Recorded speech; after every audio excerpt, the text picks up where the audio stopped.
our unity, of course, the visual wall of hate. The fight continues. Yes, there are only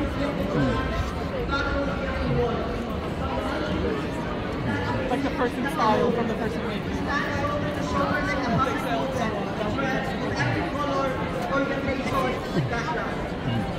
We are testament to the power of collective action, a living example that love conquers all.